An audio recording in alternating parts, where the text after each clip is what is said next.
Well, don't hold me to the details of this childhood memory. I can't remember exactly how old I was. I really can't remember where the birthday party was. Judging from the neighborhood we were living in, I may have been 4th or 5th grade. Don't really even remember who was at the party. But what I'll never forget was Bozo the bounce back clown. I mean, you can imagine a bunch of 9 or 10-year-olds. We came at him and we kicked him and we punched him. We did our best to level the clown, but he kept bouncing back up. No matter how hard you hit him, no matter how you tried to hit him, he just kept bouncing back up. How did he do that? I mean, he was a clown, for crying out loud, full of air. But no matter what we did, he just seemed to be able to snap right back up on his feet. We would do well to learn his secret, wouldn't we? Life comes at us with a pulse, then likely you have a problem. It just comes with life. Challenges come, struggles come. And sometimes we wonder, am I going to get through this one? This one seems awfully tough. The challenge is awfully steep. The demands are too many. I think the reason that the story of Joseph is in the Bible is to show us God gets us through tough times and to show us how He uses tough times for His glory and our development. I'd like to invite you to state this simple creed that we've crafted. Fill your lungs with air and your hearts with hope. Let's say it together, shall we? I'll get through this. It won't be painless. It won't be quick. But God will use this mess for good. In the meantime, don't be foolish or naive, but don't despair either. With God's help, I will get through this. Now, if you know the story of Joseph, you know that really his problems began when his mouth did. He came one day to his brothers and told them about these dreams that he had had. These dreams in which basically they're all bowing down to him. He's kind of the big one, they're the small ones.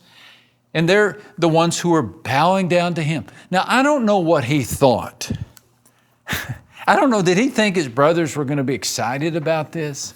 Did he think, oh boy, they're just going to be so happy to say, okay, we'll bow down before you, baby brother, any day of the week. But they were not excited. Nobody liked the idea. And so the brothers, when they had the opportunity to silence Joseph once and for all, they took it. They took it. 60 miles away from home, far away from Daddy, who had a way of pampering and protecting little Joseph, they took their brother and they dumped him over the edge of a pit. And really, that's where his story begins, in a pit. Not a glamorous place for a story to begin. He's only a teenage boy, about 17 years of age. And we get the impression that it was the intention of the brothers really to kill him. They would have let him die. They had a plan of how they were going to put blood on that multicolored coat and present it to their dad. And as far as they were concerned, they were going to let him die or kill him. But then an opportunity came for them to sell him into slavery. Now, can you imagine if you're Joseph down at the bottom of the pit and you hear your brother starting to carry on a conversation with a bunch of foreigners and you recognize that some kind of negotiation is going on here? Hey, we'll give you 10 coins for him. Oh, no, we've got to have more than that. No less than 30. 15, no more. 25. 20, that's our final offer. And they settle. And somebody is lowered down into the pit on a rope, and they grab a hold of you, and they're pulled up out of the pit, and you are stood in front of these traders, these foreigners, and they examine you, and they say, all right, you're ours. And they walk you over and they tie you up in between a bunch of camels to the back of a wagon, and they start leading you away, and you look up and your brothers are disappearing over the horizon. And you yell for them to come back and help you. But nobody turns. Nobody turns. And all of a sudden you realize your life will never be the same again. The way the Bible describes this is in Genesis 37 and verse 28. Just a short passage. It says, his brothers sold him for 20 pieces of silver to the Ishmaelites who took Joseph with them down to Egypt. Down to Egypt. Just a few hours ago, his life had been looking up. Had that nice coat. He was coming to get his brothers, sent there by his father on a special errand. Everything was looking up. Everyone was supposed to, in his dreams, look up to him. His brothers were supposed to look up to him. His parents were supposed to look up to him. I mean, everything was looking up. But boy, have you ever noticed how everything can go down? What goes up goes down. And Joseph's life did. He was put down by his siblings, thrown down into an empty well, let down by his brothers, sold down the river as a slave, and now he is led down the road to Egypt. Down, down, down. Life has a way of letting us down. Just like that, everything that Joseph thought would happen did not happen, and the worst that he could imagine happening did happen, just like that. Maybe just like you. Maybe you've been down the road, down to Egypt, down to the unemployment line, down to the divorce court, down to the bottom of the pecking order, down, down, down. You know, Joseph arrived in Egypt with nothing. Think about it. Nothing. Not a penny to his name, and not a name worth a penny. I mean, he didn't have anything. He didn't have any credentials to stand on. Nobody in Egypt cared that he was the great-grandson of Abraham. I mean, Egypt was New York City. And Joseph, he was from the country. He didn't have anything to stand on. In fact, the Bible will teach us later that the Egyptians actually looked down on the shepherds. They didn't like to intermingle with them. They were the people of the pyramids and the people of the pasture. Well, that was a lower class. Joseph didn't have anything. And yet he not only survived, but he thrived. And one of the best questions we can ask is this: how do we explain Joseph's survival? How do we explain his success? Have you ever noticed the Bible says nothing about his education, nothing about his training, nothing about his skills, nothing about his talents? Doesn't say anything about this. But all the Bible gives us when it comes to Joseph going into Egypt, all the Bible gives us are these mysterious dreams, these dreams. You see, these dreams were more to Joseph than just images in the night. Something about these dreams convinced Joseph that God had a plan for him. All Joseph had when he arrived in Egypt was this sense of God's hand upon him, that God had a special place for him. God had a special use for him. That's all Joseph had. And in the end, that's all Joseph needed. The word we use to describe a gift like this is destiny. Destiny. Joseph had a sense of destiny to his life. I can just picture him as he's being led across the desert thinking, okay, there's more to my life than this. God has told me. As he's being sold into slavery, he would think, there's more to my life than this. God has told me. He had a sense of destiny to his life. I'd like to talk to you about your destiny. Do you have a sense of destiny in your life? You know, I'm entering my 3rd decade as a pastor. I know I don't look that old, but I've been doing this a long time. Not as old as some of my friends, but I've been doing it a long, long time. And you know, 30 years as a pastor, I've heard many, many people tell me how they have been taken down the road to Egypt in their own versions, their own challenges, their own calamities.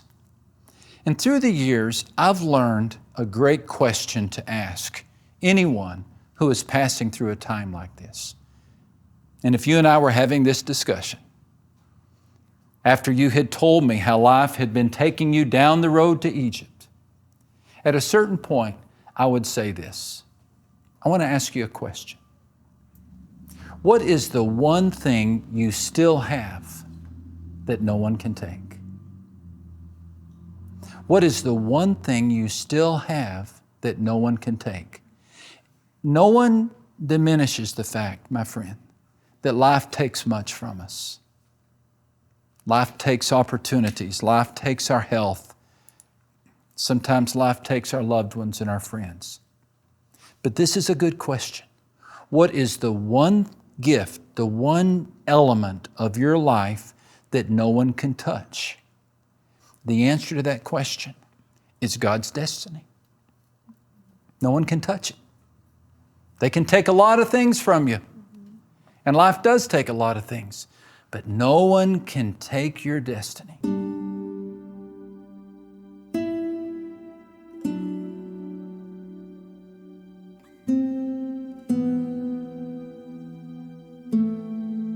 Now, destinies come to us in a variety of ways, depending upon our skills, upon our talents, upon our history. But there are a couple of common denominators to all of our destinies. Number one, you are God's child.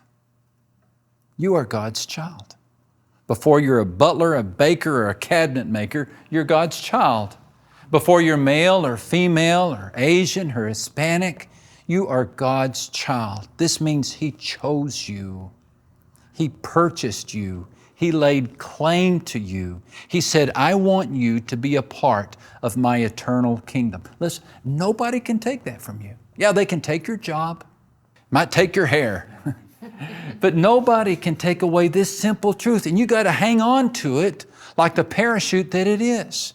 You are God's child. Jesus said, you didn't choose me, I chose you.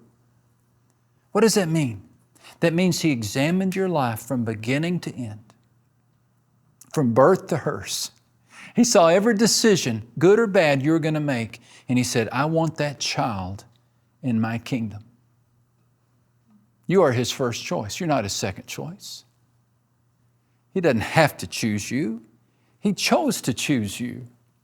I remember one time I was conducting a wedding, performing a wedding, and right before I went out with the groom to conduct the wedding ceremony, I don't know what inspired him to tell me this, but he leaned over to me and he said, Pastor, I just wanted to tell you, you weren't my first choice.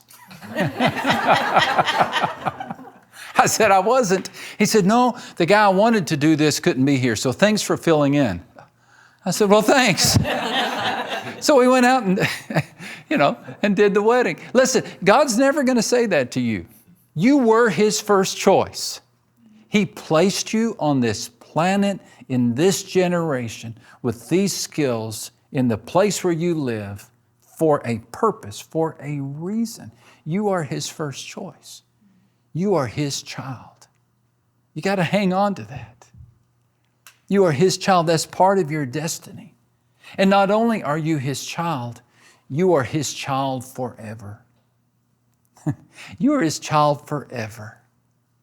You are His child, but for all eternity. Don't believe the tombstone. The tombstone says you started at this date and you'll end at this date. And in between, you're just a tiny dash. But according to God, you are His child forever. I love this verse from the Apostle Paul. He says, when this tent we live in, our body here on earth is torn down, God will have a house in heaven for us to live in, a home He Himself has made, which will last forever. So don't get sucked into this short-term thinking. God has a great plan for you. This destiny means that God's greatest for you lies ahead of you. God's greatest plans for you are literally out of this world. They're out of this life. They're in the next life. And everything in this life is working together to prepare us for what lies ahead. This is God's destiny. Nobody can take this from you.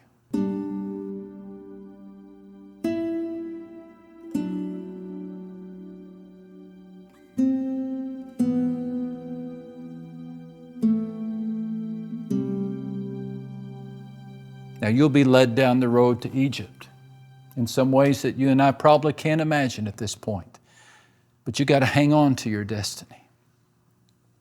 My dad was taken down the road to Egypt, not by slave traders, but really by bad health. I wish you could have met my dad. The most humble, really a simple fellow. He was a mechanic in West Texas. And he didn't have a lot of great dreams in life. He was a great dad, great husband, a very reliable worker, worked for the same company for over 30 years. But he had this dream of retiring and buying a travel trailer and visiting every national park in America. If you'd asked him, what's your fondest dream? He said, I want to pull my travel trailer to every national park in America. Well, he retired. I think he was about 65 or 66. And within a year, he had taken his savings and bought that travel trailer. And he and Mom went out for about a year and they began visiting different national parks. They were just having the time of their lives. Somewhere on one of the trips, Dad began to notice that he was losing the mobility in his hand. Again, a mechanic, he could fix anything. And it got to the point where he couldn't hold a screwdriver. And soon he was diagnosed with a degenerative muscular disease, ALS, it's called. Lou Gehrig's disease is commonly referred to. It's a cruel disease in which the body literally loses its ability to function. And so here he was. His only dream had been to travel around the country. And here he is, taken down to Egypt, so to speak. It was disappointing to him.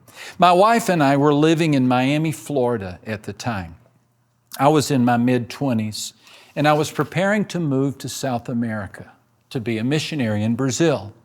But when my father's disease was diagnosed, I wrote him a letter. I couldn't move to Brazil, at least I didn't think so.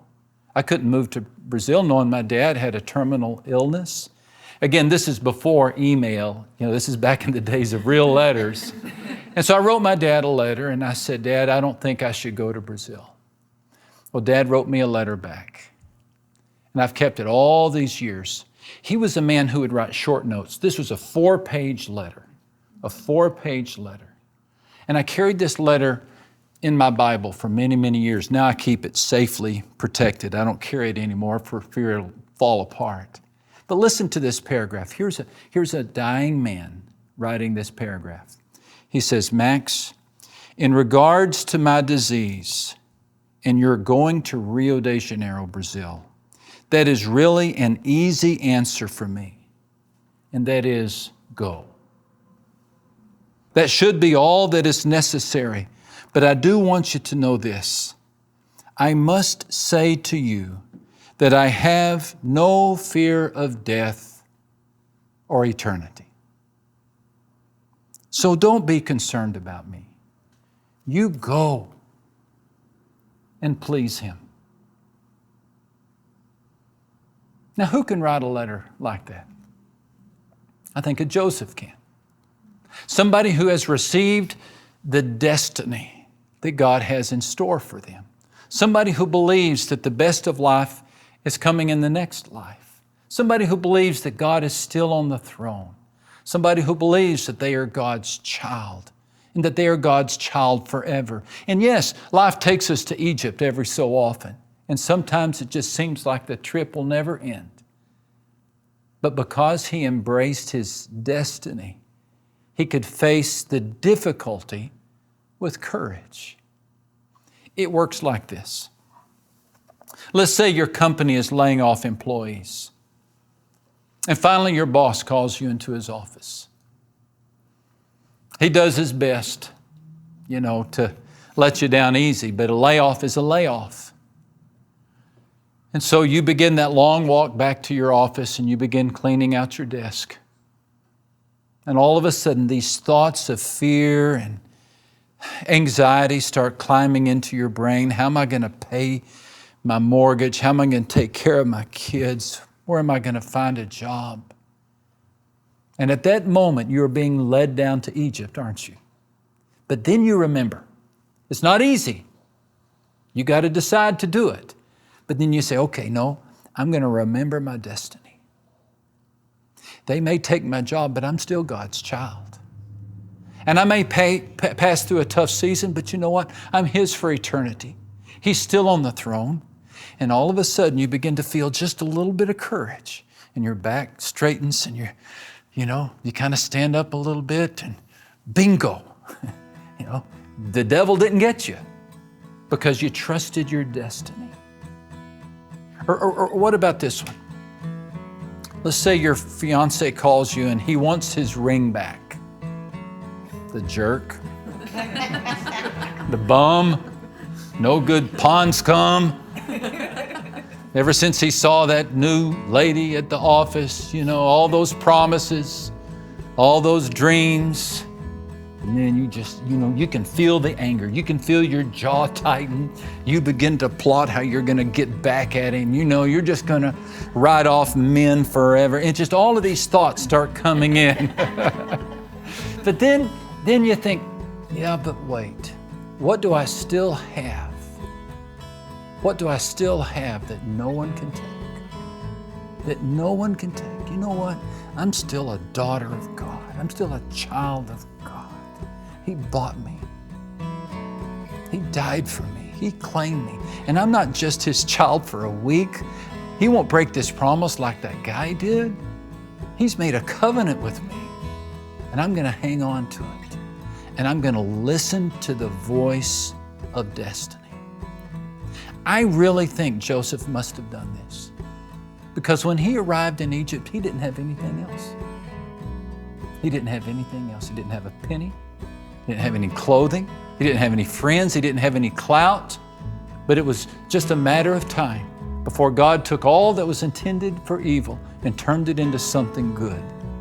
And He could do this in Joseph's life because Joseph trusted the destiny that God had for him. And I pray that you and I will do the same.